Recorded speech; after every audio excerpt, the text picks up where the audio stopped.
Takeaway Chinese, where you can take some Chinese away and experience progress day by day. Takeaway Chinese, we will promise you a difference.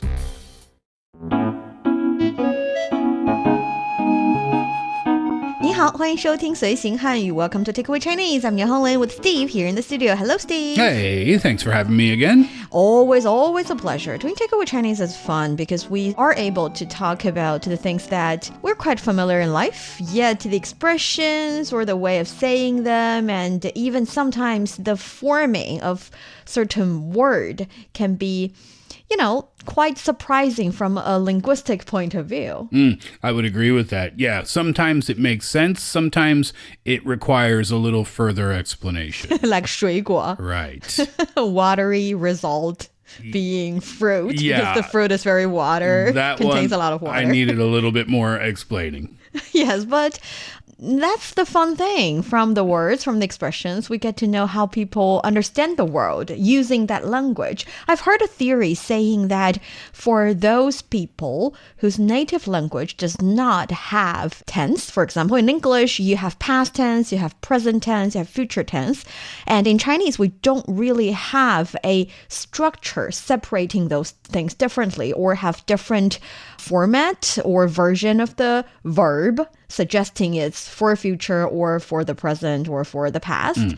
And I've heard a theory, or there has been this one study showcasing that in Chinese, for example, people tend to save a bit more money because they do not separate present from the future. Oh, interesting. Right? I've never heard that before. And in English, on the contrary, because you have very specifically a future tense and feels like, today and tomorrow, there's a line between, and I have to seize the moment, enjoy life. And if I have to take a loan to spend some money today, it's tomorrow's problem. I do not really care. I don't know how... Makes Western people sound incredibly financially irresponsible. No, I don't know how scientific the result is, but I think it's a fun theory. I know what you mean. Yeah, no, I didn't know that about Chinese culture, that there's no real separation from the future and the present. So what that means is we put time reference words in the sentence without changing the format of the verbs. For instance, I say 我明天去. It's exactly like I 明天 tomorrow 去 go. I don't say I will go tomorrow. The go is the same, or the 去 is the same 去I use for present tense. So the word tomorrow is the cue that you're speaking about the future. Clear enough for us. And that makes sense. That's very efficient. Yes, it's efficient, and I find it easier to learn for those who are, studying the language. And it makes me realize that English is a little redundant at times, because I will go tomorrow. I'm making you... yes and no, because it means there's some intent for the future, but there's no mention of when the future, at what point in the future. So tomorrow is still in need. Yeah, so English is okay still, I guess. I think every language has its fun characters. And one thing I noticed recently is that in Chinese, well, in any language, there are definitely a lot of words, nouns, specifically for body parts or for your organs. And of course, you need nouns for that. Sure. But in Chinese, we have a lot of sayings, idioms and traditional sayings or proverbs related to these. I don't know, how often do you see the word mouth or eyes in English idiom? And we can talk about it today. Yeah, I'm sure we can think of a couple of examples, because in English, and I think probably in almost every language, there's a lot of expressions related to the human body. Yes, and for those of you who are listening, if you're interested in Chinese culture and you want to get a grip on the Chinese language, then this is the show for you. Stick with us for 30 minutes and you soon see the rewards. And for more fun Chinese learning, follow our Facebook page, Learn Chinese, to watch many fun videos and live streams. But now, let's provide you with some free Chinese for takeaway. Let's start from the most common organs. When I teach my kid, I start with the ones on your face because it's easier to point at, and you can touch for example, your eyes and touch your kid's eye. Try not to touch your eyes or your children's eyes. Just point at it so he understands. Right, I know. And it's fun to do that. And for our eyes, in Chinese, it's 眼睛. 眼睛. Yes. So 眼 already is your eye. 睛, my feeling is that it's the central point of your eye. It carries the meaning that by pointing at it, the shiny part, the essence of it. But together, 眼睛 is your eye. And we have the Chinese idiom 画龙点睛. 画龙点睛. Yes, it's a Chinese idiom, and there's a story behind it saying that there was this very famous and very good painter in ancient China, and he's really good at basically drawing anything. It's very vivid. He used his brush pen to draw, and one day people say, why is that in all of your paintings, the dragon, which is 龙, by the way, you paint, 画龙 is painting a dragon. Why is that all of the dragons that you painted have no eye? I mean, there's a hole there, but you never give it the final touch in the eye. What happened? Why? And he said, I couldn't do that because my paintings are so vivid. If I point, which is 点, the central point of the eye there, if I finish painting the eye, the dragon would be so vivid that it comes to life and fly away. And the friends would not believe him, so he finished painting the final several stroke of the eye of the dragon, and the dragon really come to life and fly away. Okay. That was the story, and that is why 画龙点睛, draw the dragon, and then 点 is point at the eye or finish drawing the eye, means that finish your final but very, very vital touch. So when can we use that expression? You can use it as, for example, in a meeting and someone said the most important words, and you can say, oh, that speech was a 画龙点睛 speech. That was the most important one. It points out at the central theme of today's event. Or maybe you can say, or in an article, there are one sentence that is the most important. It might not be carrying the major proportion of it, but it's the most important, and that's 画龙点睛. 画龙点睛. Yes. So the reason I'm sharing that is 眼, your eye, is relatively neutral or a general common term, whereas 睛 carries the essence of it kind of feeling. Okay, so when you say that particular story, is that an expression that comes up a lot, like in those situations? In relatively official situations, I don't think in like oral language or in everyday life it's that common, but it's quite common in Chinese. Understood. That's 眼睛. And 鼻子, 鼻子. that's your nose. And 耳朵, 耳朵. that's your ear. Okay. 耳朵. And mouth would be 嘴, 嘴. or 嘴巴. 嘴巴. No, you do not have to do that. My son does that.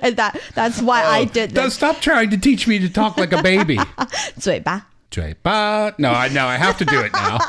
Okay, so 嘴, that's the third tone. Yeah. And 巴 there is the light tone. So 嘴巴. 嘴巴.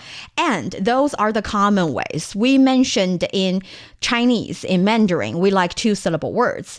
But in ancient days, there were 1-syllable words or 1-character words. There were a lot of those. Okay. And that is why in a lot of Chinese idioms, they still use the 1 single character word to represent it because it's easier. We like 4-character idioms, and you want that idiom to carry as much information as possible. That is why there's also 眼睛 was 目. What do you mean? 眼睛 was 目. 眼睛 is still 目. 目 is the 1-character way to talk about eye. Oh, okay. 目. 目. And 耳朵 is 耳. I see. R. 鼻子 鼻. 鼻. 嘴巴 嘴. or 口. 口. 口 is a hole or a gate, a something. Or an entrance, 入口. 入口. Yes, 口入口. For instance, in Chinese, we have a saying, 病从口入，祸从口出. 病 is disease, 从 is from, 口 is your mouth, and 入 is enter. That is why entrance is 入口, whereas exit is 出口. Especially in the stadium, you want people to... You'll see that sign, yes, right? Yes. So, 病从口入, that means disease will come from your mouth. it means that if you eat something bad, you might catch a disease. Okay. So you need to make sure it's clean and make sure the food is good without it expired or something. Is there any metaphorical meaning for that? Or is Yes, there's a second part. The second part is 祸从口出. 祸 means something bad that happens to people. And 从, again, from, 口, mouth, 出 is out. So if you say something wrong, something bad might happen to you. If you accuse somebody of things they didn't do, they might come and find you and confront you. If you spread a rumor, it causes problem. Okay. Right? It's a Yeah. fun way to think about the world, right? Yeah, so you use that expression when someone is accusing you of something and you want to say like, be careful.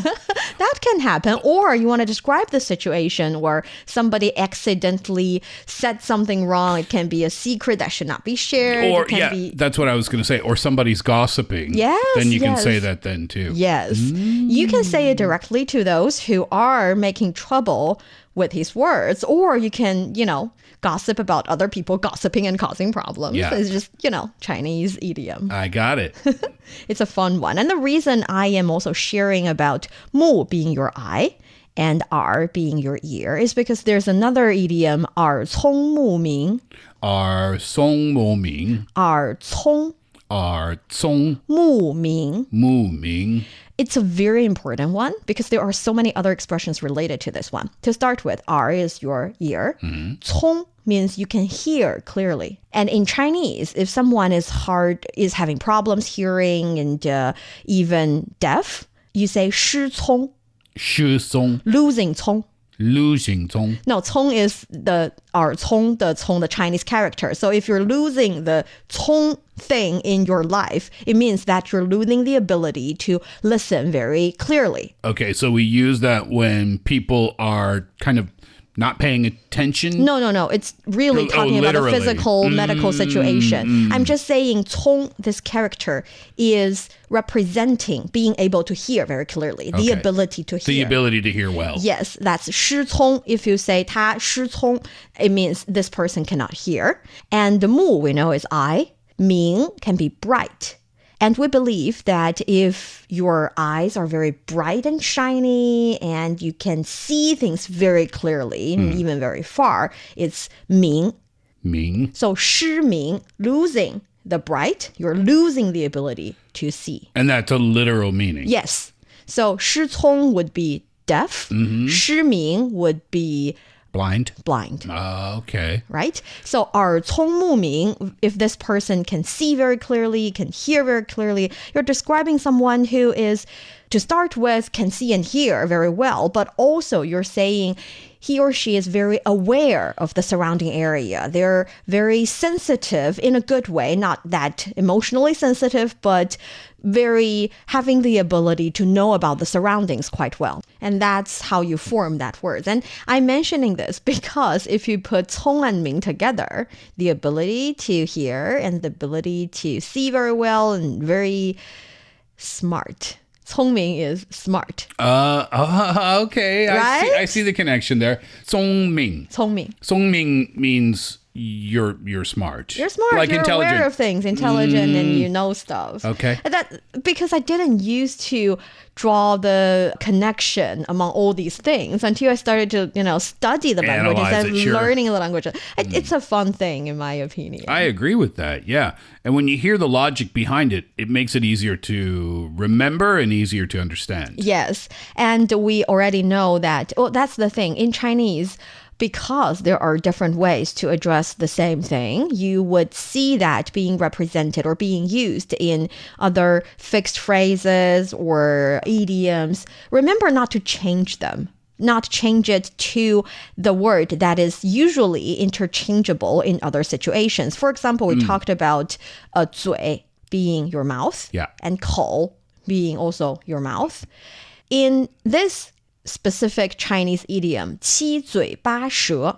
七嘴八舌. 舌 is your tongue, 舌头. Okay. 舌头. 舌头 or 舌, that's your tongue. 嘴 we know is mouth. 七, 7, 八, 8. 7 mouths and 8 tongues. Guess what it means? 7 mouths and 8 tongues means you eat very well. It means you're having a very lively conversation or everybody's talking together. That also makes sense. Yes, right? It's just very loud and a lot of people talking and with not much of an order. You can also talk about, in this meeting, everyone's talking, but they're not, making that much sense. Sure. Or they're not having a effective result after the discussion because everyone's talking. Everybody's having a different conversation at the same time. Yes, it's like a dinner party. like that, yes. Okay. 七嘴八舌. 七嘴八舌. And then another Chinese idiom, 重口一词.重口一词. 重 is the 3 人, 重, so 3 人, meaning the mass, a lot of people. 口, we know that's also mouth. 一 is 1. 词 is one saying or one speech or one idea, one way of believing in something or expressing something. And that means people are drawing a conclusion. They are making a consensus. They believe in the same thing. 众口一词, people believe, all of the people, they're having the same idea about one thing. What context would you use that? One, you're saying that, wow. Like we all agree? We all agree.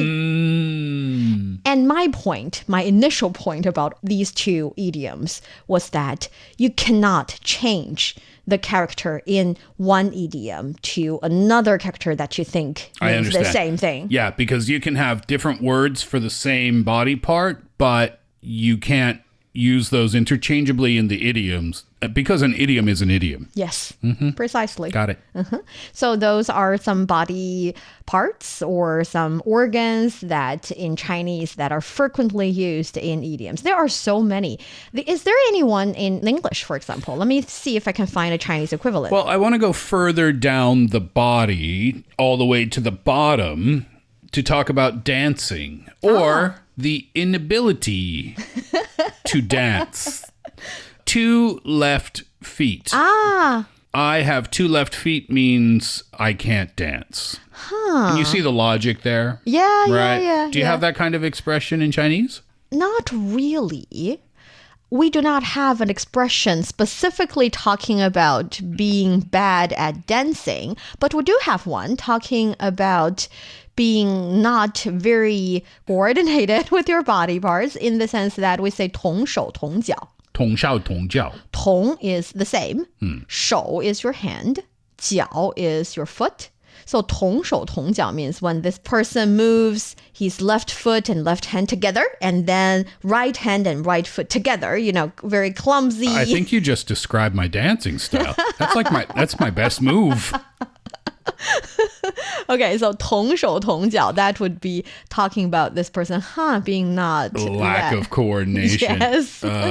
Okay, let me go back up to the top of the body then. How about this? An eye for an eye. We have that. Which is a revenge. We exactly have that. We say 以眼还眼,以牙还牙. Oh, that's quite long. One more time, please. It's not that. Well, we already know 眼 is your eye, yeah. 眼睛. 眼睛, and 以 is with, 眼, eye, 还, give back, 眼 to your eye. Eye for an eye. Literally eye for an eye. That was the same thing. But we also say 以牙还牙. And 牙 is tooth. So 以牙还牙, give back a tooth for a tooth. So an eye for an eye, a tooth for a tooth. Yes. Here's a question. When you say that expression, do you say the full expression? You can also just say 以牙还牙 or just 以眼还眼. Oh, because it's exactly the same. Oh, in really? English. Yeah, except people usually... I don't know. I think that's true. People usually only say the first part of the expression, an eye for an eye. But the full expression is an eye for an eye, a tooth for a tooth. That's very interesting. Right? Yes. How did that happen? I will check and see which language which came is first. learning from which one. Yeah, who borrowed from who? That's fun. How about this one? Do you have an expression talking about when people are very close to each other or when they take really good care of each other? We have a saying of 肝胆相照. 肝胆相照. So 肝 is liver. Uh-huh. 胆 is gut. because in the human body, the gut and the liver are quite close together. They're, neighboring organs. Friends. Yes. And 相照 xiang means each other. It carries a mutually kind of feeling. And 照 is 照顾, is take care. So 肝胆相照 means that you're very close and you take care of each other and you see through each other's liver and gall. That's a direct translation, but actually means to show utter devotion to a friend and to take care of each other, to have each other's back. Chinese is often, I would say, most times, very poetic and very pretty. But not to this say, one. I love you like my liver loves my gut. Okay. Isn't the most poetic or beautiful expression I've heard. If you don't like that one, we have another one. All right. We say 唇齿相依.唇齿相依. 唇 is your lip. 齿 is 牙齿. That's your teeth. Okay. So 唇齿相, again, that's the reciprocal kind of character. 依 is 依存, so together. So 唇齿相依 is they're together, they take care of each other. 唇齿相依. We are the kind of relationship that we're, to start with, very close geographically or distantly speaking, we're very close. And at the same time, we should be taking care of each other. Because we are Close. Geographically. Yes. Like we live next door. Yes. So we should help to take care of each other. Yes. The thing is, 肝胆相照 is saying, it's kind of like describing that we're having this relationship, that we have been taking care of each other, have each other's back, supporting each other for a long time. So it can say that this friendship is 肝胆相照. We've had this really good friendship. Whereas 唇齿相依 is describing, it's like you're explaining to your neighbor, we should take care of each other. We should have each other's back because we're just really close. Yeah. 肝胆相照. Can you say that to a coworker? Yeah, you kind of can, but it's really drastically describing your relationship. Oh, it's too much. It's a bit too much. I think I've seen this being used in Chinese martial art novels, because in those novels, they also 两肋插刀, which is another idiom describing that I take care of my friend even if in the situation where I need to put a knife in between my ribs. Let me tell you, I don't have any friends like that. And that's, 两肋插刀. You just have a friend go through your ribs. I understand. It's very like... drastic. Yeah, I will protect you. Yes, right. that. And 肝胆相照 is a bit, extreme like that. That would be hilarious if you said that to your coworker. Yes. And 唇齿相依 can also be used to describe two countries. They're really close to each other, which means there can be some, frictions between neighboring countries, but we say 我们的关系, our relationship, 唇齿相依. One can't really live without the other. We should really be caring and be nice to each other, which is why there's another one. There are so many there idioms. Must be countless, right? And the reason I'm mentioning the other one is because it's really closely related to 唇齿相依, because another idiom is 唇亡齿寒. So 唇, again, is your lip. 亡 is dead. 齿, teeth or tooth. 寒, cold. So if there's no lip, the teeth must feel cold, which makes a lot of sense. And true. This is saying that if the fence is gone, the garden will be exposed. If you lose one party, the other party will not be in a very preferable situation or environment, which means that they should take care of each other. I can't live without you? A little bit, but not that Not romantic. that dramatic? Yeah. Okay. Trying to think of a situation. I always want to know, right? I always want to know which scenarios I can use. It. Yeah. Yes. 唇亡齿寒. Because I was about to go to Yushan and say 肝胆相照. 肝胆相照. Yeah. I was going to say 肝胆相照. You can say 我们是肝胆相照的朋友 and scare him. I will always protect you, Yushan. Yes, like that. Yeah, that would be weird.